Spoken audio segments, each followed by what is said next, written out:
Welcome to the Kite Pod with me, Ruchator. In this episode, I'm chatting to Gary Siskar, who is the brand manager for Ride Engine. Gary's been with the brand for quite a long time, but he's also been very influential within the world of kiteboarding. Previously, he was working at Liquid Force and was one of the main people who pushed kite foiling to the masses when Liquid Force launched their foil fish setup in 2015. Gary hooked me up with a foil back then and started me off on my foil journey, and I've never looked back. And I'm sure there's many people listening to this that will remember that foil, and perhaps that's where their foil journey started.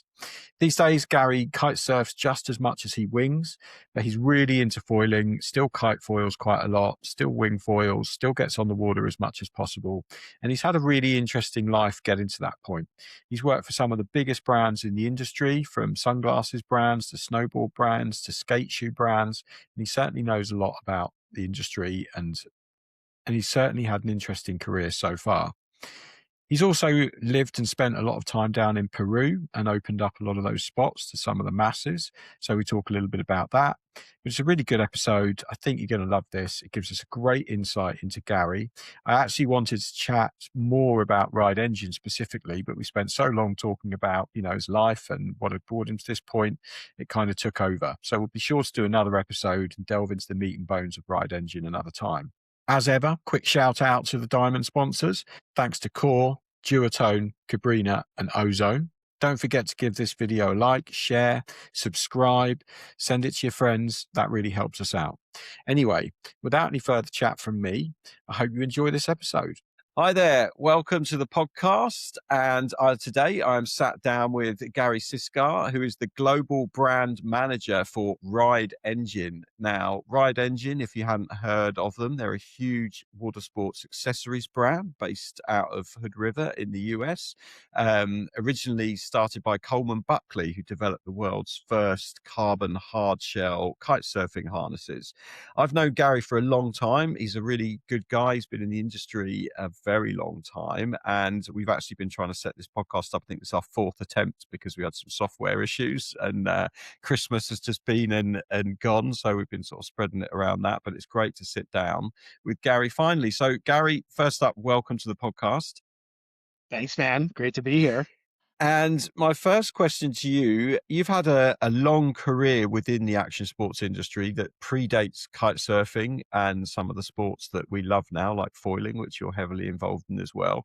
How did you get into the action sports industry in the first place, and what first attracted you to action sports? Yeah, totally. Well, I think growing up in Southern California is the first segue into action sports, which is, I guess, probably the unofficial, official epicenter of where the action sports industry lies, right? And I grew up particularly in an interesting time where surfing and skateboarding was in its like heavy duty growth stage of Yep. let's call it the 80s. Um, and those are the sports I was really into. My parents, they probably wish I was playing soccer or football or baseball or something like that. And I was kind of going the opposite way and, you know, try to hit the beach as much as I can with my friends and surf and got into skateboarding and all that kind of stuff. And that was like before the industry, let's call it really, I guess, matured. I mean, there was brands in that industry, so to speak. Like you think about like the late 70s, early 80s. I mean, I was really, really younger these days. Yes, for sure. But yeah, like the OPs and all that kind of stuff and the hang tens and everything. Like when I was just strutting around in diapers, and then all of a sudden it turned into the gotchas and the quicksilvers and the billabongs of the 80s, right? That started to Yeah. come up and really took over the world. But yeah, first and foremost, it's like I was a surfer, grew up surfing, competitively surfing, started, love skateboarding because those two sports kind of went hand in hand. Um, and that's kind of where it all started. And I was passionate about it. Ended up working in surf shops, and that's kind of where you somewhat start in our industry, I think, or in the action sports industry is like, you look at most of the people and they started out with that retail experience. I think nowadays there's also a lot of athletes that get involved into it too, where their professional career kind of like they they run that whole, race, so to speak, hit a peak of their professional career, and then all of a sudden they want to, stay in the sports. You either fade out and go out to pasture, or you can, make a living on the on the other side of the wall, so to speak, in terms of, being in sales, marketing, or product development or something like that. But yeah, I started at retail working at surf shops, and then eventually ended up getting an offer for a startup sunglass company called Arnett. And I how remember that them. kind of all, yeah, kind of how all that happened is, you know, one of my best friends on this whole planet, his name is Kip. His father was Greg Arnett, and No way. yeah, and he actually started the sunglass program at Oakley, and then when he left Oakley, started Arnett. And one day we were out for a surf at Salt Creek, which was the kind of my local spot there in Southern California. And we were walking back up to their house, and he said, "Wow, what are you doing?" And at that point in time, I was working at a surf shop called Hobie Sports Ltd, which had a shop in Laguna Beach, a small surf shop in Dana Point, then like a clothing store in Dana Point, California. And I kind of went between all of them. I was lifeguarding at Salt Creek, and I was going to school. And he's like, "Yeah, what's your plan?" And I'm like, "I don't know what my plan is at this moment." And he's like, "Well, why don't you come work for me? We need some customer service and so forth." So I was like, "Yeah, why not?" And that's kind of how it all kicked off. I went from being customer service then into sales management. And I was a sales manager for the East Coast, and it just rolled on from there. Eventually becoming the global marketing director for Arnett. Over the course of almost 11 years, I was there. Yeah. No way. And that went through a couple crazy buyouts. The first one was from Bausch and Lomb, which I'm sure a lot of people are familiar with. They own a lot of things, including Ray-Ban, um, plus a bunch of other, optical brands, and then, a lot of stuff in the medical industry, when it comes down to eyes, like contact lenses and so forth. And then I went through another buyout after the Bausch and Lomb one with Luxottica, which is actually now, I Huge believe, the brand. world's Yeah. largest producer of optical devices, so to speak, from sunglasses to ophthalmics to contact lenses to everything. And yeah, spent a stint there, and um, learned a lot during those times. Starting at a startup with, I think when I started at Arnett, there was 8 or 9 of us. During the first buyout from Bausch and Lomb, I think there was just over 120 employees at the brand, and then I mean, obviously, and then when it got bought by Luxottica, it was, turned into craziness. And actually, when it got bought by Luxottica, it went in reverse, as you can imagine, because they went through a phase of eliminating duplicate roles, so to speak. Thank God mine wasn't one of them, but unfortunately, a lot of people got pushed out of the system with that one, which I guess is a part of business in an unfortunate way. But yeah, I learned a lot during those times. And then ended up after that getting a job offer with Soul Technologies, which you were mentioned in a prior conversation before this podcast. Which Soul Technologies, it's a skate footwear brand started by this guy Pierre and Don Brown. Pierre was a professional skateboarder from France who ended up in the U.S., and Don Brown was a professional skateboarder from the U.K. who ended up in the U.S. And they started Soul Technologies, which actually the first brand they started was Etnies, and I was hired to manage Etnies nationally from a brand standpoint for sales and so forth. Which eventually that rolled into managing 32 snowboard boots, which was underneath that umbrella of Soul Technologies. And then eventually ended up managing S and America Footwear, which was two really core footwear brands for skateboarding underneath the Soul Technology umbrella, and that was awesome. Skateboarding is a giant passion of mine. Loved it. I mean, since I was a kid, and it was great to find my way in that business. So I think you can see a common theme of what's going on. Like, I followed my Yeah. passion since day one from surfing and skateboarding, um, and that's really what I've done. Um, Life did take an interesting twist. My wife and myself decided at one point in time when I was at Soltech that we wanted to follow a dream of ours and actually unplug and move to Peru, which she's originally from Peru, and we were going surfing there for year after year since the early '90s, and as we all know, it's an amazing place for surfing. And we eventually bought a piece of land down there. We eventually developed the piece of land into a little yoga wellness bed and breakfast, let's call it. We had 11 units right on the beach in Mancra in the north. And lo and behold, that's how I got involved in the wind sports. Right. I was going to say, It's where's the it, segue from surfing and yeah, skateboarding to discovering wind sports? Because a lot of surfers are so hard, like not going to try anything else. They're well, just no, like, I I want to mean, surf and that's it, and they're not open to some of the new sports that come along. yeah, no, and then surfing, I mean, being a surfer, you kind of hate wind, right? Even like Yeah. hard offshore wind, it's not the most fun stuff in the world. So, you just sort of hate wind. And lo and behold, we end up in Mancro in the north because it's warm and it's beautiful up there in North Peru. And next thing you know, I figured out really quick that it's windy there about 250 days out of the year. And all my Peruvian friends were already kiteboarding at that point in time. This is in 2005. Okay. Um, and yeah, so I decided at that point, it was like, shoot, you know what? Um, I better learn this, kiteboarding thing, which I did. And what is really interesting, about the sport and all my friends in Peru, uh, we all wished for wind. I mean, it like flipped. We all wanted it to be windy more so than it to be glassy to go chase, kite surfing. And these guys, all my friends in Peru, they were some of the best surfers in Peru too. Um, Wawa, who was a professional surfer from Peru, was the Peruvian surfing champion, sponsored by Quicksilver for years. He's one of the guys I kite surf with all the time down there, and like we would sit there on the beach and just wish for the wind. Paulo Rio, same thing. He was Peruvian national champion for surfing, and still to this day, I think he wishes for wind more so than wind with waves, more so than glassy waves and so forth. Andre Castellano, like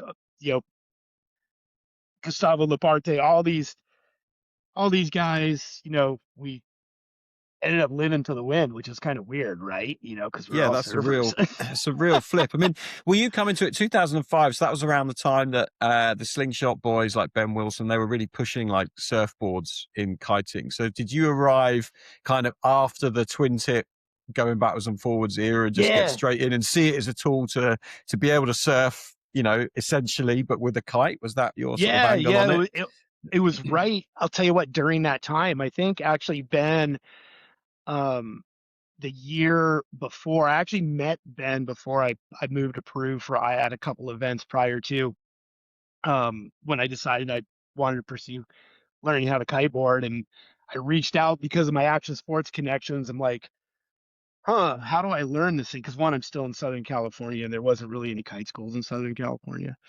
So I'm like, what do I do? So I actually met this guy Cameron Dietrich. We all know Cameron Yeah, Dietrich. yeah, no, Cam really well. So and Rio Stevens. I met Rio Stevens, Jason Slezak, and then by that I met Ben Wilson, and really it was all selfishly so because I'm like, dude, I need to learn how to do this. Will one of you guys teach me? And obviously all of them said yes. Would I say I had any formal instruction from any of those guys? No. Basically, I mean, there was a lot of memorable ones from Cameron handing me a kite at Leo Carrillo on one of his trips, and when he was in LA, and he goes, "Yeah, yeah, you just do this and you just do that," and I launched myself into a fence there. He probably will remember that one. And then meeting up with Rio, I was actually in Hawaii. I was working for OP for a short stint. I don't know if you're familiar with the brand OP, Ocean Pacific. They're one Ocean of the Pacific, yeah, remember it yeah, well. they're Had their one of the t-shirts back in the 80s. You dude. mentioned We Hang all 10 earlier. My first wetsuit was a Hang 10 wetsuit, so there you go. ah, So I'm yeah, epic. loving the history of all these brands. But yeah. Yeah. So I was hired by OP for a short stint to do their marketing, globally for them for an array of reasons and to package that brand and sell it. But one of the things was I would go to uh, for 2 years in a row went to Hawaii for the Haleiwa contest because OP was the title sponsor of that first contest of the Triple Crown. And as we all know, Haleiwa is close to Mokulāea, Mokes, and that's like right when I was learning how to kite surf, and that's how I met Rio. And Rio would be like, yeah, yeah, yeah, just, if the contest is off, or whatever, just come on down, I'll teach you. That was another fun experience. He basically just handed me a kite. He said, yeah, go out here, drag out to there. Make sure you come in before that channel. We'll see you later. And That's the sum total that of the instruction you're that getting. that was about it. So I kind of strung it along. But I did meet Ben during that point in time too. And when I did move to Peru, Ben was there the year before. He did, I think, make it up to Mancra in that whole area, but really the main place he kite surfed, which is a place that stayed off the radar forever, which is a place called Punta Luna now, which Martin Vari is actually running. Yes. Um, but Ben went out there with Wawa to go discover that place way back in the day, to then not be really revisited for a long time until Wawa went back out there and built a house, and then Paulo Rios and all those guys would go back out there to that spot. But that is right during the time, like kind of that 2004, 5, and 6, when you know I think kite surfing, so to speak, like with a surfboard, was really starting to take shape, right? Yeah, And then yeah, for we sure. realized with our little business down there, we were, my wife and myself were surfers. Marketing to surfers was kind of an interesting one. We actually decided not really to go after the surf crowd because traveling surfer. I was a traveling surfer for years. I can get away with a place for $15 a night, a 6-pack of beer, and like tacos or whatever on the street wherever I'm at, or whatever food they have. And we were going a little more high end with the yoga and wellness stuff, and we realized kite surfing was actually a pretty interesting angle because it was new for up there. So we marketed a little bit to kite surfing and invited guys like Rio, Davey Blair, Mauricio Abreu, Jason Slezak. We're like, we're kind of the first ones to bring some of these people up to Mancra to go, into that spot. Actually, the first people we had up there was Joe Wilson, Yeah, from UK the gal, UK. and there was another. Yep, and I think there was a magazine or something back in that day. I want to say it was Tristan Kaut came up to shoot the stuff. Does that Yeah. name ring a bell? Do you know Tristan. what? I think we ran this story in the first issue of IK Surf Mag. I'm pretty sure Joe Wilson in Peru There's a was in our first issue, like in 2006 maybe or something. But yeah, That was maybe. it. And Was that it? there was another twin tipper UK twin tipper Christian something or other that came Yeah, with Christian him. Harris maybe, or yeah, this is definitely ringing a bell. Like I remember the Yeah. article was a blue and a yellow graphic on it, and I remember it said Joe Wilson in Peru or something like that. But I No, didn't no, it was. twig that was your spot. So there you go. Yeah, yeah. No, they came and stayed at our place and we did this thing, and I'll never forget, man. Like there's this wave there called Lobitos. I mean, not blowing the top off anything by mentioning these spots, but back then Lobitos was definitely a spot we were, trying to keep on the DL. Now there's a bunch of surf camps there and it's completely blown out. But um I'll never forget the day. It was super pumping. There was actually not many waves in Mancra, and they're like, hey, let's go find some waves. I'm like, yeah, we'll go to Lobitos, and used to drive down this road. And in the article, I remember in this article, there was a picture of Lobitos, like kind of from the top of the road that just showed this corduroy to the horizon. And I think all three people that were with me, their eyeballs just blew out of their head because it was probably like 6 to 8 foot and just freaking roping and about 25 knots side offshore. And it was just like, whoa, here it is. And no one out. Now there'll Yeah, be 100 not a people out, soul. but it was a pretty magic time. But they were the first ones. And then right after that, we had Elliot LeBeau, Andre Phillip, um, and Pete Cabrina down for a few weeks. They filmed a spot in that. I don't know if you remember that film that Elliot did called Catalyst for Cabrina, Yes. Yeah. but there was a section on Peru there, and they kind of came, and that started the train of people coming. I really think to northern Peru because it was like that time. Oh, that article was for Kite World back in the day, by the way. Was it Kite World? Maybe Yeah, I we think did it the was for second Kite one. World. Maybe you didn't say go. I don't know. Maybe you resurrected it, but so that started kind of the train, and people coming up to the to North Peru to experience it, and that really is what started to shape, I think, kiting in the waves for sure. And like it was one of the main spots that started to show what like true kite surfing in waves Must be could be all about. must be pretty amazing to be like learning to kite, but in one of the best spots for for wave kiting in the world, and then that's where you hone your skills. I've got to ask the question: are you goofy or regular? Because I know it's a lot of left-handers in Yeah, Peru. man, it's all left-handers where we're at. And actually a regular footer, and I'll be honest with you, surfing backside, dude, it's awesome. I Yeah, mean, well, I love I I think love kiting backside. It's one of my favorite things to do is to kite backside in good waves. So it's interesting because some people that would have just learned the kite side of it might have switched to a goofy stance, but obviously with your surfing background, you were stuck to the core. It's a you funny one betcha. because see a lot of well, not a lot, but there's a few guys that will sometimes switch it up, and I always wonder why, because I find it so fun to be able to, ride frontside and backside, and it's like, it just Yeah. makes it more pleasurable for me that you've got the option. So I don't know why you'd try and goofily ride the wrong way round. I know when you have Rio Stevens on this thing, you could ask him because he's one of those weird ones that does That does he's the switch. front side all the time. No way. He literally switches it Yeah, up. It's funny, like I used totally. to windsurf, right? And windsurfing, that's what you do. You're always front sides, you never ride in the wave backside on a windsurfer, or depending on which way the wind direction kind of dictates which way you ride it. But yeah, with kiting, I just stuck to it. And I wasn't a big surfer before kiting, really. I surfed a little bit, but yeah, as soon as I got into kiting with waves, a lot of the spots where I live were all left-handers, what Yeah. crappy little spots that we had in the English Channel down there. So yeah, just got into riding backside. But that's I feel nuts. And like then I feel like most the best kite surfing waves on the planet are left-handers. yeah, that's good. That's totally about right and I mean, true. There's more of them, like One Eye, most of Peru, Chile. Yeah, the list Sumbawa. goes on. Yeah, Oh, the list goes on and on and on. I guess the only place is probably Morocco that has a couple right-handers, decent yeah, right-handers. Morocco's good right-handers. In fact, we went to Morocco recently, and yeah, Oh, it was nice to actually have some right-handers kicking around. yeah, But yeah. but it's There's a it's good to be able to switch it up, right? yeah, there's a couple in California, but we won't talk about that.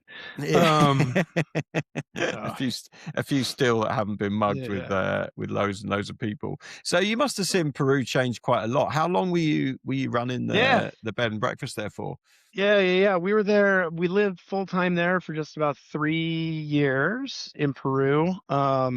And I had two small kids. Actually, moved down there when my daughter was just over a year old. My son was just about 4 years old, and they were, going to school down there in the Nido, in the public school, private school, and so forth. And definitely, when we first moved into Mancro, it was tiny fishing village with a surf culture about it. And then it did, get on the map like all those places do. And it completely blew up, with everything that you would imagine a town like that would blow up with, from youth hostels to higher end, small boutique resorts to you name it, and it's there. And it definitely grew to a point where we decided it kind of wasn't for us at that point in time. And that's how we ended up kind of leaving.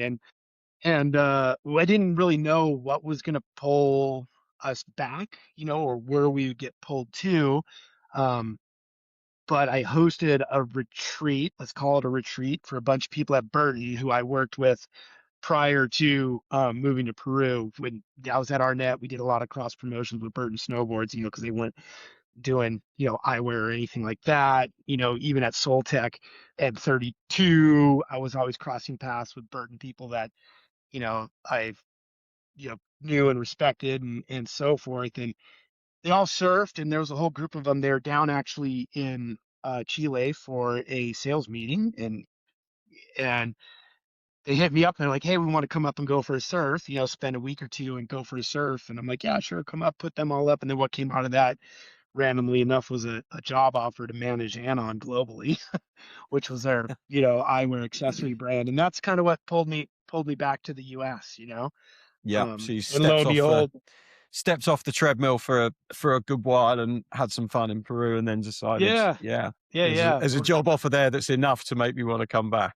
Yeah, yeah. No, and it was interesting because it was, back in Southern California, Burton had a large, let's call it a campus in Irvine, where, there was other brands like Analog and Analog, non-technical Analog, which, was all their apparel and so forth, Burton non-technical, um, the program, which was Foursquare, Four Star Special Blend, all that stuff was in Southern California. Gravis Footwear, oh man, RIP. That they definitely pulled the plug on that one too quick. Um, and and Anon was out of that campus, so to speak, in Irvine, and they're like, "Yeah, we have this, position. Would you be interested?" And I'm like, you know what? Timing is seems like it's uncannily well timed because we were looking at, maybe making a change from here, in Peru, and yeah, so I ended up working at Burton, managing the add-on stuff for a handful of years and so So forth. were you quite into snowboarding as well? Yeah, I Obviously mean, working with these snowboarding brands, was it it's obviously Peru's not great for snowboarding, but did you like yeah, get yeah, away on a yeah, few trips? Snowboarding in that time, right, was absolutely massive. It was probably the yeah, biggest it's totally. ever been. 100% did not see the snow once or go to the snow once when I was living in Peru. We were just hunkered down, staying there. Before that, though, managing 32 under the Soltec brands, and then Arnett, like action sports, it always kind of, snowboarding was part of it. It's Yeah, like always was skateboarding, snowboarding, surfing, wakeboarding, motocross. It's like that was in that realm. So, like, definitely even at the Arnett days, I was spending quite a bit of time in the snow, traveling in the snow. Love snowboarding for sure. I mean, it was good times overall. Um, and then when I ended up at Anon, though, snowboarding was obviously a huge component of it with the goggles and so forth. But at that point in time, too, Anon was focused on making regular sunglasses, eyewear also, and marketing outside of just snow. So going after surf skate and so forth, in that in those channels of distribution, in the broader action sports channels. So that's why they brought me on to that. Although I did get to spend a lot of time in the snow, and I loved, snowboarding for sure, yeah. Well, and I all mean, that. I know you're in Tenerife at the moment, but you've spent a lot of time in Hood River, right? Which is one of the iconic centers for being able to, there's not many places in the world you can snowboard, mountain bike, and do water sports in the same day, right? And I think that's one of the Yeah, places that holds that moniker for it, which is yeah, pretty incredible. So when did you like move up to Hood River? When did that start? yeah. So Burton was called 2000. Like I was there in 2009, 10, 11 into that time frame, which snowboarding already took a bunch of pretty big hits and so forth. And then when you look at the industry in general, Burton was, probably the largest player in snowboarding at that point in time. And though Yeah, for sure. Anon, all the brands, whether it was Anon, Analog for, the non-technical side of it, Gravis, whatever, they were all run as separate business silos, managing from sales and marketing a lot of the stuff on their own, having different sharing uh, sales in certain, regions, separate sales in other regions. Marketing was run on its own because the brands had all their own brand identities, different distribution paths, yada yada. And Burton was going through a constricting period at that point in time, and they decided that the campus they had in Irvine, they were going to wind that down and move a lot of the brands back to Burlington, Vermont. I spent enough time in Burlington, Vermont, knowing I didn't want to live in Burlington, Vermont. Um, the other thing too, it's like, hey, if you move to Burlington, Vermont, you're who knows where your career path will take you. Who knows if you know Burton would want you the entire time, and if there's a change, if you're going to move a whole family to Burlington, Vermont, your options are pretty limited to Ben and Jerry's, which I don't even know if they're there anymore. Ben and Jerry's ice cream, Microsoft, or going to work at Rome Snowboards, which I think the Rome people didn't really, since a lot of them were born from the Burton thing. I don't think they really like Burton, but it's like your options were kind of limited. So I, didn't want to make a move to Burlington. So yeah, I kind of decided I needed to look at other options, and all of a sudden I got a phone call from Tony Fan, the founder of Liquid Force, and he said, "Hey, we're looking for someone to try to help grow our wind sport category. And that's how I ended up, in the wind sport industry. Passion, number one, Yeah. fell in love with kiteboarding. I wanted to chase that, and make it a part of my life as deeply as I could. My wife fell in love with kiteboarding.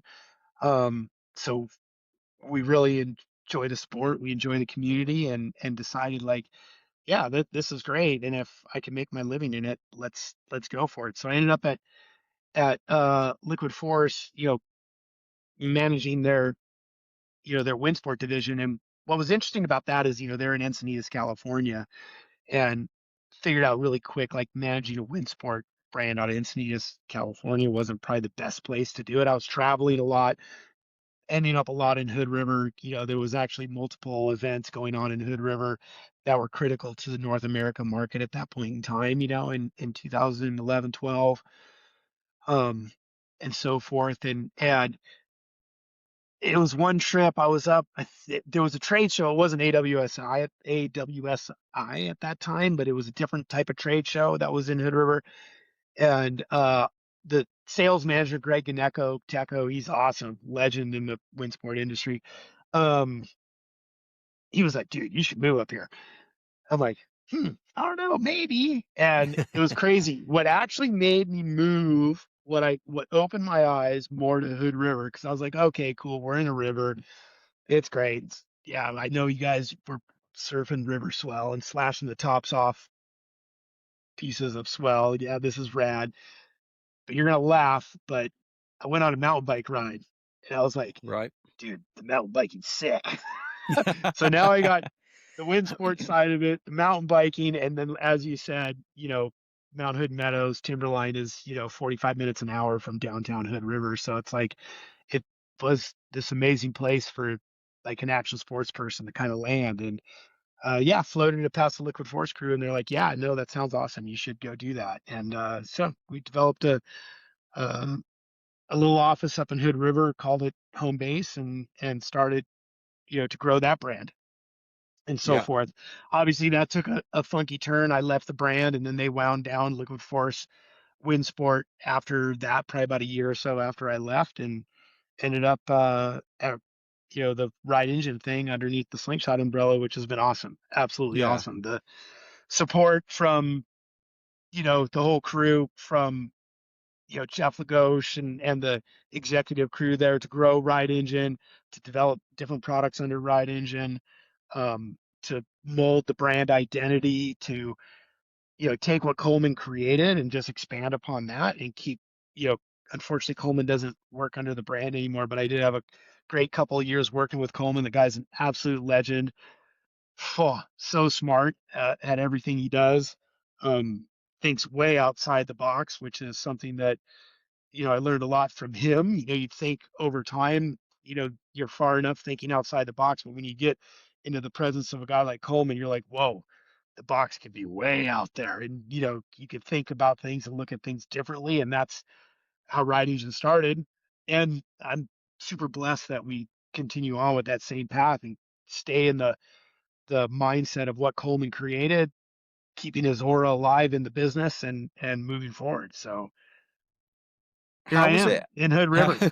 how was it? Well, I'm in That's a Tenerife right good now, but that's a good little segue from literally like from the very early beginnings right the way through to the present day. But let's dip back a little bit. How was it being a surfer? And I know how the surfing bug can get you. How was it living in Hood River, not being able to surf, right? Because you got to drive to the Oregon coast, I think, and it's yeah, pretty yeah, and harsh that's conditions. Were you getting away on surf trips, or were you just kind of fully focused on kite surfing by then and you happy with know, that? Or did you just yeah, channel all your efforts to biking? no. I'll tell you what, you're asking me a really interesting and kind of weird question. How surfing changed in my life. So when I moved back from Peru, bear in mind when I was in northern Peru, like there's waves up there that are empty. Like we mentioned Lobitos. Like I used to go to Lobitos with my friends. We'd go there in the morning, surf.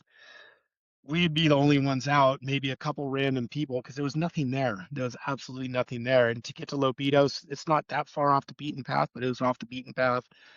And we'd surf, 2, 3 people in the water in really, really good surf. And then the wind would go from straight offshore to side offshore and we'd kite till all afternoon by ourselves. And there's a lot of places like that. And believe it or not, there's still places like that Yeah. in North Peru, but we won't talk about those. So surfing and kite surfing held a special place when I was living in Peru. When I moved back to Southern California, obviously there's not a lot of wind there. I still found Yeah. time to go kite surfing. I'd take trips to, you know, LA. It's really windy in LA. People don't realize how much wind there is actually in LA, but there's a lot of wind in LA. But I'd go up to Halama, C Street and Ventura. I mean, you know, go get the random sessions down by, where I was living in San Clemente. There's a small, really rad core kite surfing crew that are all amazing surfers that live in San Clemente. And we've had magic days at all the magic waves that you could imagine when it's so windy that there's no one surfing. But it was hard to chase the wind thing, so I dove back into surfing. But that time frame between moving to Peru and then going back into moving back to Southern California, dude, the surf got really crowded, like Yeah. It's nuts, completely right? completely packed. And there was a kind of a pivotal moment. I don't know if you also know, my wife and myself, we traveled the world competing surfing too as tandem surfers. I'll send you some Okay. pictures. Yeah, yeah, yeah. I've Pretty heard this pretty story. interesting. You probably heard this story. But both of us are passionate surfing and competitively surfing, and we chased it. And we moved back and we started tandem surfing again, which was great. Our spot to San Onofre to Old Man's and Doheny and all this stuff. And I was back surfing, with the old crew at lowers, uppers, and all this stuff. But the vibe changed like drastically. And I'm not trying to harsh on surfing or surfers, but it's really interesting. Like you'd paddle out at lowers, and I had this ritual with a couple really good friends of mine. This guy, Gary Ward, who was in the surf industry forever. He owned Ocean Minded Sandals. He was consulted for a lot of the big surf brands. He's an absolute hero in my book. Bill Bemis, who's one of the landlords at Lowers since day one, not in the surf industry, but connected to the surf industry deeply. Phenomenal surfer, and kiteboarder and kite surfer. But it it's like we'd have this ritual, we'd go surf in the morning super early before the office, which you had these great vibes and always a crew. And then you go surf, I'd go surf on my lunch break or go surf after work, and the vibe was just like it would change. It's like no one was really having fun out there. You paddle out, at some of these spots. I mean, to this day, I'll just name them off. You paddle out at uppers, you paddle out at lowers. Like, it's like the fun vibe is pretty low sometimes, if not all the time. It's like highly competitive, rightfully so. And but just like, you know, not a lot of smiles going on. Surfing kind of, and it just took this kind of back seat because like to go paddle out, it was like I was paddling out to go to battle, rather than Yeah. paddling out to go catch a couple fun waves. And I'll be honest with you, kite surfing is a little bit the opposite of that. It's Yeah. like I feel like Especially the kite surf. in that sort of time as well, it was a very different sport, right? It was way Yeah, more I like feel like everyone's talking to everyone, everyone's trying to learn off everyone. You need someone to help you launch your kite. It's much more sociable. no, totally, and of course, I'm sure there's bad vibes. I've seen them here and there with kite surfing too, but very few. You know what I mean? And everyone is there to help each other and look out after each other. And it's like a community type sport, and you know I just really love that a lot more and continue to love that a lot more. So moving to Hood River, did I chase surf on the Oregon coast? Not once at all. Chase kite surfing on the Oregon coast all the time because there's actually really good kite surfing on the Oregon coast. But to go chase surf there, it just never really clicked with me whatsoever. And you're right, I did substitute surfing, when there isn't any wind, in Hood River on the coast. I'd ride my mountain bike and, go dirt surfing rather than water surfing, Yeah, yeah. on on the mountain We've bike and so spoken forth. about So that a lot, right, over the years, and your love of mountain biking. Because I used to be, super into that as well. I mean, we had a mountain bike magazine for a good long while, So yeah, it's an interesting one. And for us, where I lived in the east coast of the UK before I moved here to the west coast, where all the waves are and the fun's at, if it was windy, we'd go kiteboarding, and that was great. But if it wasn't windy, we'd just go mountain biking. So we'd just mountain bike all the time, and it is a great substitute. And it's interesting how many people supplement their water sports with mountain biking Uh, as another sport. And yeah, it's an interesting kind of flip that you can get the same buzz off a bike and two wheels and pinning down a trail at as fast as you possibly can. yeah, I guess that's probably why Dakine, we'd hope that's why Dakine started making mountain bike stuff, and I guess maybe that's why Ion did. Yeah, Maybe Ion just was copying Dakine. I don't know, but uh, yeah. I think it's all these people are doing the same thing, right? They're all biking when it's not good conditions for kiting, so absolute. they're sort of crossing over. Although now, of course, we've got so many different sports that there's barely any time for biking these days. I'll tell you what, totally. Foil's opened a whole new realm, right? Yeah, it really has. I mean, So talking of foil, there's something I want to talk to you about. I was chatting with Brandon Scheid about when we were talking on the podcast, and you were pretty influential in making kite foiling accessible to the masses. So I want to talk about that time at Liquid yeah, Force and how and why that came out. For anyone listening that wasn't around 10 years ago when the Liquid Force foil fish first came out, I think it was 2015, early 2015. This was a foil that before this period of time, there was race foils, right? People were using hydrofoils for racing. They were really hard to use. You couldn't get hold of them for love nor money. They were really expensive. They were full carbon. There's a few boutique places making, handfuls of these products.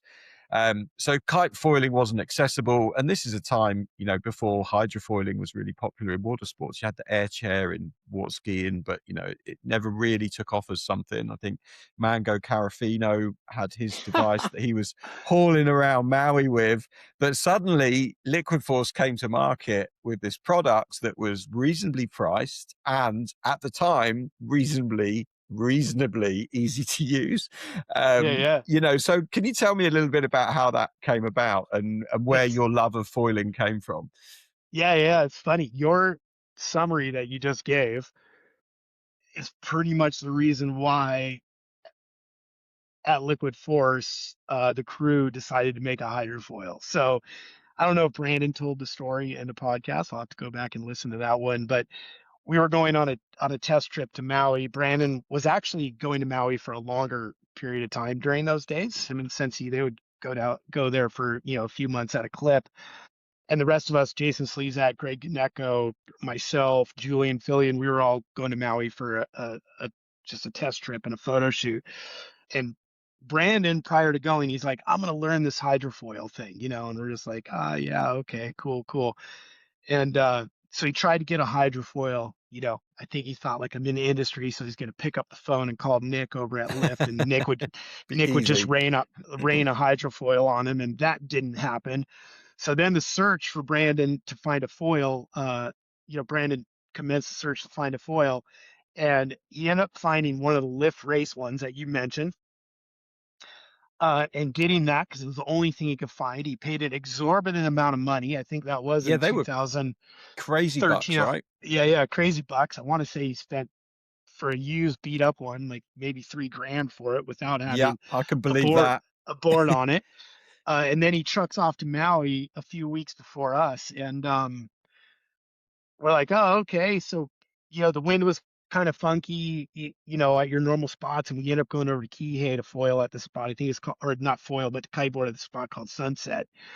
And there was two people riding a hydrofoil out there. One was Ken Winter, um, Yeah. trying to go back and forth. Actually, he was doing pretty good. And then Brandon on his, which Brandon probably took the hardest path to learning how to foil, testament to his athletic ability. He put that thing on a wake skate, and that's how he learned how to ride a hydrofoil. So lift, whatever the racing foil was back in the day, the thing was microscopic and on a wake skate, and he was Which is hydrofoiling. tiny little board, right? With no Yep, volume and yeah, heavy. totally would. And Brandon was actually making a go at it and making it look good. And we were like, wow, we should try that. Well, obviously we all tried his kit. It didn't go all that well. So lo and behold, the place we were staying at had a regular lift kite foil. They did have a kite foil at that point in time. And the person was gracious enough to let us borrow it. And so we'd go down to Kanaha. All of us gave it a try, paid our dues over the course of those few weeks. All of us barely got up and riding, but we got up riding enough to experience what Brandon was already doing to know that there was a future in this. Like the Yeah. feeling was amazing. The Everything was just amazing about it. And we sat down and we're like, oh my gosh, it's like when you looked at hydrofoiling, yes, there was brands out there. There's Alpenfoil out of France focused on just high speed, basically race foils. There was Swords Taroa, which was starting to come out at that point in time, high speed, racy type stuff. But we saw the other branches of the tree that could grow from hydrofoiling. So we got back from Maui and I'm like, all right, let's figure out what we need to do. So our first thing was like, oh, we all need to figure out how to get a hydrofoil. So everyone you mentioned, we reached out to get a hydrofoil. Try to get one, from Lyft. They're basically like, nah, we're not going to give you anything, sell you anything. Reached out to a couple of the brands out of France. They were like 8 to 12 month waits to get a hydrofoil. So we're like, wow, that's kind of crazy. We don't want to wait that long. And then I reached out to Carafino. That was interesting. Yeah. So that turned into a long conversation to where I actually paid for a hydrofoil, but never got a hydrofoil. Oh, that's a story that's Um, played out a few times around yeah, the for industry. sure, for sure. But I actually ended up acquiring a Carafino hydrofoil from a friend of mine in San Diego who I sort of learned how to kite surf with, this guy, Roger Hoodrich. Somehow he got his hands on one. He's actually an amazing surfer, amazing prone foiler now, amazing kiteboarder.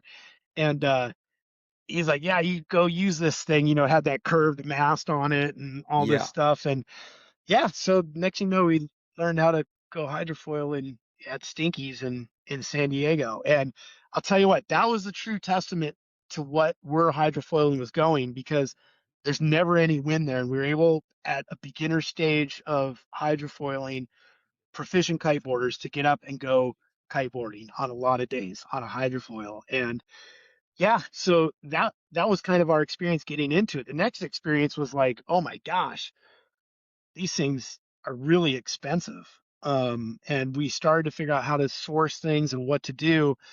And we realized what we really wanted to develop was to introduce this sport was, in, let's call it, the design brief of the product, was we wanted to make it as accessible and as affordable as possible.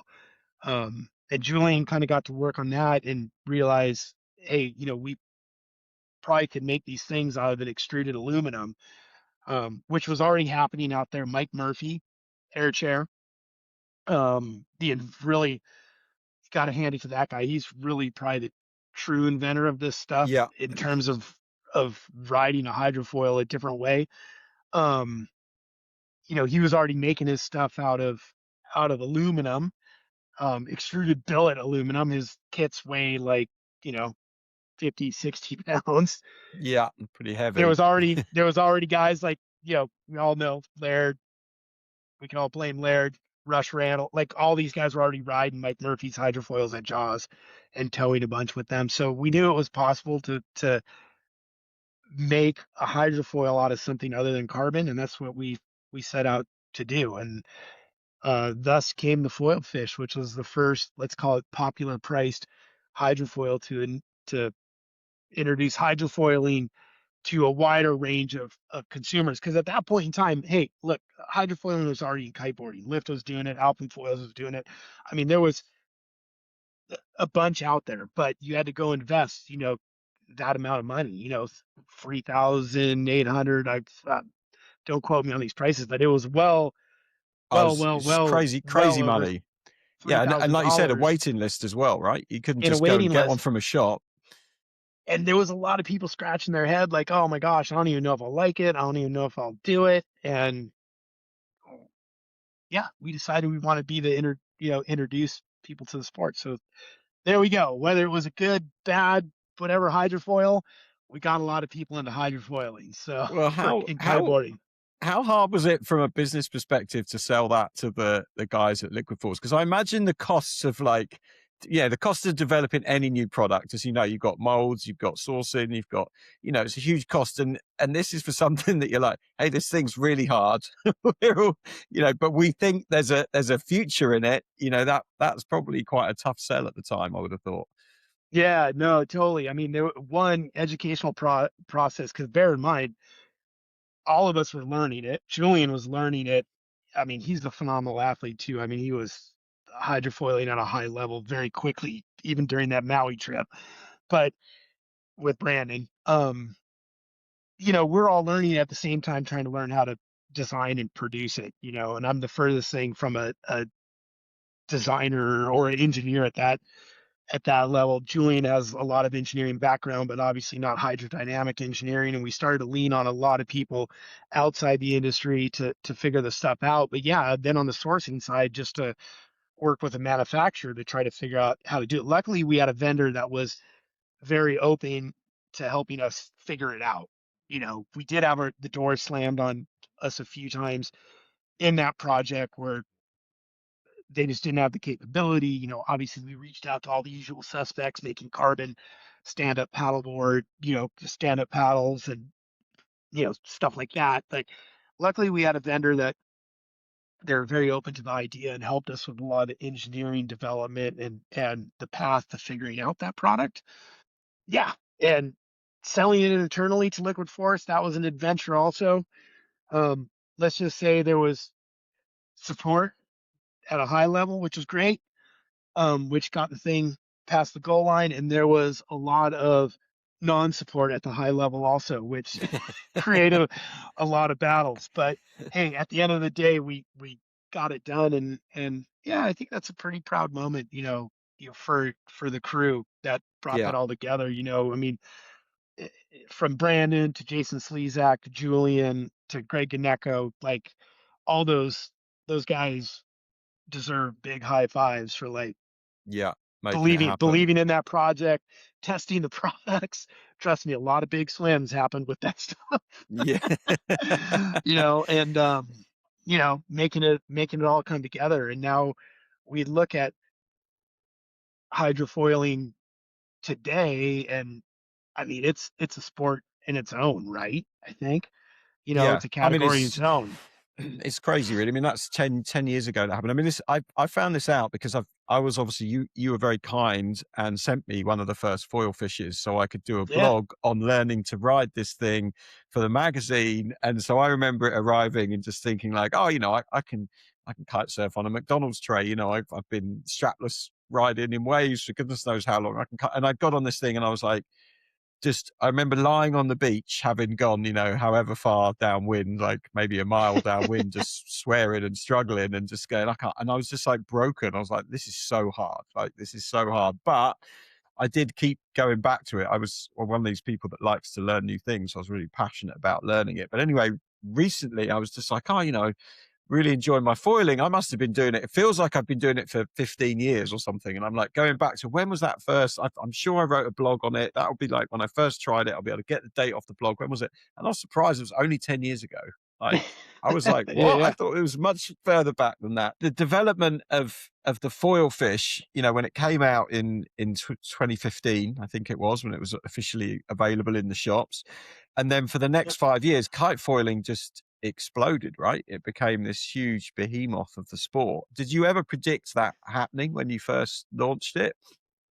Eh, You know, did we knew it was going somewhere, because it was such a unique feeling. Like we call it, like you're riding bottomless POW, like Yeah, snowboarding bottomless POW constantly.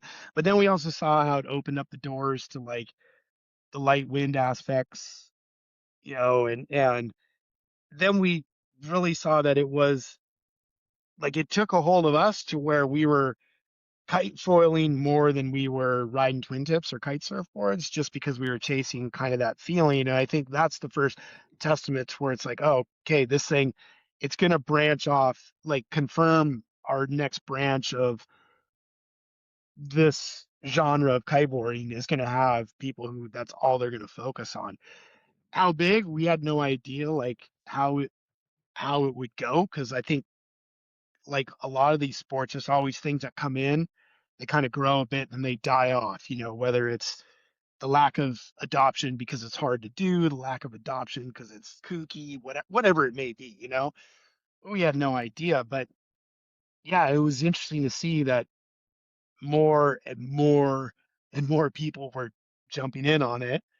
The brands, it was rad to see brands coming in to support it. Like everyone would think that we would be bummed, or like, you would hope that the guys at Lyft would be stoked that more brands were like Liquid Force and then Slingshot to pick up the ball and actually make their hoverglide platform, which was probably the largest introducer of Yeah. kite foiling to the industry. They made it so easy for people to learn. They made it so easy for people to move through their hydrofoiling journey to like a performance level. They definitely saw the bigger picture, probably a lot Yeah. faster than a lot of people, and they continue to do so to this day. Um, but no, we didn't. I don't think we ever saw it getting the velocity that it did so quickly. You know, um, and then 100%, we never really saw how it would branch out. You know, into the other sports. Whether we talk about downwind supping, we talk about wing foiling now, we talk about bear winging that is just coming onto the scene. Now, I think as surfers, you are probably with me on this one. We'd hope surfing would adopt it a little bit quicker. We thought surfers would adopt it quicker, but I will say surfing's funny, man. Surfers at the end, they're the probably most resistant to change overall, if that makes Yeah. sense. They're like really stuck in their ways, and all of a sudden this new thing comes out into the lineup, and the first thing they want to do is just banish the person. So it actually turns into no surprise that surfing's kind of slower on the go to accept foiling. But I do see now, I know a lot of the guys who are surfing on that are on the WSL, they all have a foil in their bag to a lot of those Yeah. spots. I think it's in their contract. That's They're not allowed to talk about it, but probably, it's like they probably. can't. I think the surf brands are kind of worried that we don't want this thing coming and taking our buck. So yeah, you can do it, but please don't talk about it, because I think John's pretty vocal about what he does with his stuff, and I see some of his stuff on Instagram. But it's strange with the prone foiling that it hasn't really taken off. And I where I live, we've spoken about it before, but there's not really many people here. So, a busy day on the water, you've got maybe a mile and a half long beach, and there's 20, 30 guys along the whole beach, right? So everyone's got their own little peak, or your mates could be out in your own little spot. So it's not crowded at all.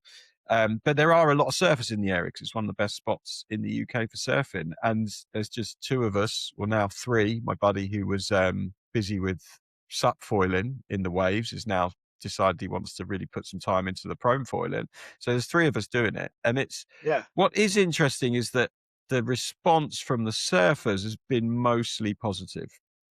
So they haven't been too negative about it. And in fact, there's been a fair bit of interest. The first question is always, has that thing got an engine? And then when you say no, I'm just using my arms, I think that then softens the blow a little bit, because they're sort of, yeah, I think they're definitely a bit more anti just whizzing around with a trigger. But yeah, and then there's a guy who's been surfing here for years, runs a big surf school, and he's had a couple of conversations with me in the water. And then last time I was just packing my kit away, and we've been surfing together at a little secret spot that we know. And he came up to the car park. He spoke to me for an hour about wanting to learn and how he'd get into it. And I was just like, you need to learn to wing foil first, because that will give you the time on the foil that you need. yeah, yeah, yeah, Um, and just trying to learn to prone foil, if you've never foiled or done any wind sports or anything, that's going to yeah, be yeah, hard, because you're limiting yourself to not a lot of time on foil. From yeah, surfing, every surf session you might be on the water for an hour and you've had 2 or 3 minutes on a wave. So if you're doing that and you're learning to foil, that every session is like 2 or 3 minutes of foiling, if that, because it's so hard to get on, then there's quite a big barrier to it, I think, which makes it hard. No, absolutely, absolutely. And I think surfers also, I mean, surfing's not easy, right? In general. I mean, Yeah. I I don't even consider, I mean, I've surfed my whole life and I was nowhere near at expert level of surfing, at the end of the day. Like, yeah, I could paddle into a wave, get to my feet, and dip my head in the water and claim I got a barrel, but it's like it's it's hard in general. And then to as a surfer, all of a sudden be like, oh, great, I'm gonna go back to square one. Because that really is what it's about, right? Like it's being a Yeah. pure beginner prone foiling. It's a commitment for sure. So Yeah. I think that's the same with a lot of sports, right? Even with kite surfing, there was a lot of people that didn't want to take up the surfboard with a kite because, "Oh, I've just cracked riding a twin tip. Why do I want to go back to being a beginner and sure. learning how to jibe and switch my feet and falling in a lot?" So I think there's an element of perhaps as kite surfers, we were open to try new things because kite surfing was a new thing, and then we tried surfing with a, surfboard with a kite. So that was a new thing. And then when the foil came along, it's like, oh, well, there's another new thing. So perhaps we're more open to trying the new things than, perhaps a surfer who's been doing Yeah. it for 30 years and hasn't done anything different.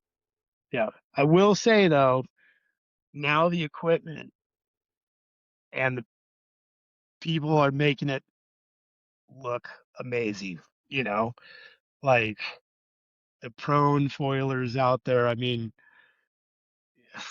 I mean, you could name them, you rattle off a list, but you know, before with the equipment, even though you're prone foiling on a wave and maybe pumping out to get one more, I mean, now where the equipment with a little bit of talent matched together, it's like a whole different game, in the past year, really, 2 years. It's jumped so much to where the equipment is, I think, making it look better to a lot of servers for sure. Um, and also making it marginally a little bit easier, marginally, in terms of, being able to string waves together and so forth. But yeah, so Yeah, it is nuts. So when wing foiling came along, you're obviously in Hood River, kind of at the epicenter of all these water sports, but you're a kite foiler and, a passionate kite surfer who's been kiteboarding for a long time. How did you feel about wing foiling when you first saw it, and what was your first experience of it? I think I was kind of super close to it, right? Because you know, slingshot, I want to say they sort of, correct me if I'm wrong, but like that sling wing, the very first one was one of the very first ones, if not the first one out. And Tony Lagosche was, already messing with this stuff like a long, long, long time ago. So like I was exposed to it. And the hydrofoil is what makes that possible too. We all have to Yeah. realize like there's a lot of people coming out of the woodwork saying like I was the first. I'm sure there's people back in the dinosaur ages that was using a thing called a wing foil or a wing or something like that to hold on to. I see all these pictures, but the foil is what made that whole sport possible, i.e. wing foiling.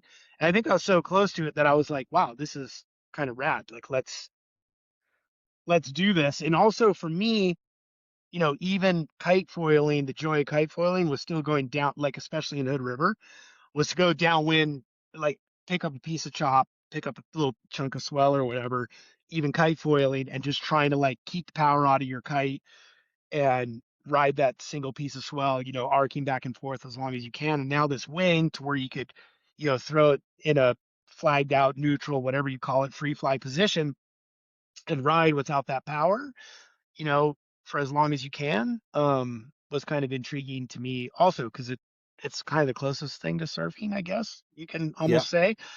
Um, so that was, yeah, I was kind of amped on it from the get go. Now, my learning, one, I was never a windsurfer, which I think windsurfers pick up wing foiling way quicker than kiteboarders. I already knew how to foil fairly decently, yet I think I gave up on wing foiling at least a dozen times and saying, I'm never going to do this thing. And then as I'd be getting out of the water, I'd see like, some like 80-year-old fit Hood River lady like ripping on a wing foil. And I'd be like, oh my God, okay, I can do this. And then I'd go give it another try. But yeah, no, yeah, I think it's awesome. Like I honestly in our industry too, like wind sports is interesting, right? Like it's coming from action sports, like when you look at surfing, I mean, progression and all that is really important in all these sports.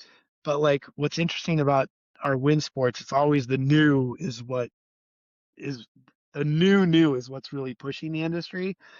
New sports, it's like you even go back to kite foiling, like that pulled a lot of kiteboarders out of the woodwork that hung their kites up. Like they all peaked out. They didn't want to go jump higher on their they didn't want to jump higher on their kiteboard. They didn't want to put boots on to go hit sliders. They were done with kite surfing and getting, absolutely decimated in the surf. But then kite flying came along and it pulled a bunch of people back out onto the water. It was this new thing. And I really think wing foiling probably did the same thing. Actually, I know it did the same thing. There was a lot of windsurfers. There was even kiteboarders, kite foilers that all kind of hung it up. They're off mountain biking more, or, I don't know, playing pickleball, whatever these people do on their times that they're not, on the water. And it put them back on the water, and enjoying it and learning something new, and progressing with something new. So love the wing foiling for sure. And for me, it's kind of I I love to, as I love to do everything, right? And you know, I love to go jump high on my kiteboard. Normally during the winter time, in the past years I've spent, 2 to 3 months in Baja, La Ventana. It's where almost the entire North American wind sports scene goes during the winter. And there it has amazing wing foiling, amazing downwinding, amazing kiteboarding and so forth. And then on the heels of that time last year, I went to Italy to Lo Stagnoni, which is this giant lagoon, as you well know, that's anywhere from ankle deep to waist deep. Hardly any foiling going on. All I brought was my twin tip, and for 2 months straight, just concentrate on jumping to the moon, which was amazing. But point being is everything kind of has its place for me and so forth. And I love to pull out my wing foil stuff in certain conditions. I love to go jump high on my kiteboard in certain conditions. And I love to first and foremost, my passion is to go definitely blow the tops off waves, with a kite in my hand in a Yeah. surfboard, so everything kind of has its place. And oh my gosh, now we add parawinging to mix. That definitely has its place too. So Yeah, it's kind of crazy. nuts, right? It's given us Yeah. so many toys that yeah, I checked this year actually because I track all of the sports that I do on my watch, and I always know like how many times I've been surfing or how many times I've been kiting and what I've how many hours I've been doing each sport, and that's how I judge whether I've had a good year on the water or not.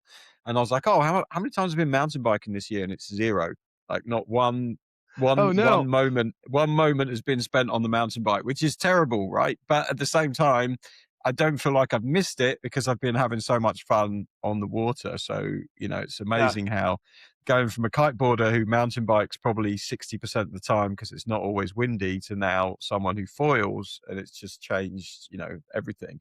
And I Totally. was chuffed to say I went kite foiling a few times this year as well. I got back into Yeah. that a little bit because I'd still love to kite foil, and in really light winds, I would far rather kite foil than wing I, foil because I was it's just gonna say, just like, kite foiling. I I mean, maybe because when I'm look at Hood River, for example, I think the people who win the low wind challenge are probably the wind foilers, the windsurfers who are foiling. But in a close second is kite foiling for sure. You can go out in the lightest of wind and actually and have a blast and not just be trying to stay on foil, but being able to do progressive moves and so forth. It's a blast for sure, for yeah. sure. So, I think this. I wonder why it's become so. I mean, maybe you get a different view of it in Hood River because perhaps it's still popular there, but it feels like it's almost kind of died a death. When you look at from say 2019 when kite foiling was probably at its peak to now, it feels like there's a lot less kite foilers than there used to be, and yeah, I just wonder why that is, if you've got any insight onto what your thoughts are on that. I mean, I think it's the new gear and the new sports, let's call it, that have come out. I think without a doubt, wing foiling has completely chewed into to the kite foiling customers, so to speak. Wing foiling, there's more access points. You don't need a big area to launch. You can go do it by yourself. You know, it, to this day, I know there's a lot of kiteboarders out there that will say they're self-sufficient, but I'm pretty much a firm believer about 2% of the kiteboarders in the world are actually self-sufficient to self-launch and self-land confidently and so forth. So like, definitely, being able to just go out and bring your kit to the beach and go out solo if no one else is around or not be dependent on other people. It's probably chewed a little bit into the kite foiler for consumer for sure. And then I just think it's learning something new. I think the mentality of a lot of the kite foilers, like I said, it brought people out of the woodwork that were kiteboarders back into kite foiling, and maybe a lot of those people have kind of vaporized back in because they feel like they've plateaued out maybe kite foiling. They're got these other interests. Oh, here's this new sport of wing foiling. I want to jump in and try that, and they find the passion and the love for that, which is absolutely awesome. So is kite foiling dead? No, no way. I mean, I think it's going to have a place for a lot of kiteboarders out there. Has wing foiling cannibalized kiteboarders or chewed away at that market for sure? And now paralleling is probably going to chew away at wing foiling and kite foiling also. So we'll see what happens with that. But I don't know. The only thing is, I just think the wind sport, oh, man, the wind sport consumer is an interesting one, right? Or the let's call it the participant, because you have to like. It's not like surfing or skateboarding or even snowboarding for that matter, where you go and show up and you can do it no matter what. Like you go show up to go surf on a dribbly day, you can go still surf on a dribbly day and try to catch a, knee high groveler and make a go at it. It's like wind sports isn't like that. Like you show up and there's no wind. It's like you're not doing anything. So it's like takes that certain individual and that passion, which is like a forward thinker to go chase like these conditions, right? Like here I am in Tenerife chasing conditions for my wintertime stuff, and looking at other things doing conditions haven't been so great so far.